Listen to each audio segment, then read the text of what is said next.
Hello everyone! Today, we're going to deep dive into how to enable the automatic backup of the new Wait Diary app. This will help you prevent losing your data for any instances such as accidental reset of your phone, lost, or damaged phone. So let's get right into it. From the overview screen, tap the profile settings. From here, you will see a new option that says automatic backup. Then tap that.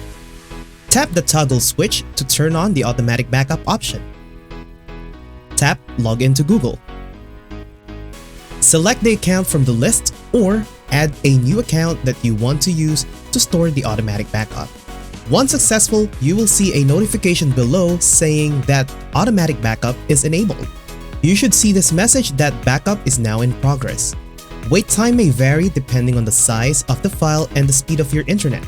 You may also change the frequency of the automatic backup and the settings of when can the app do the automatic backup, whether when connected to Wi-Fi only or Wi-Fi and cellular. Oh, here's a bonus!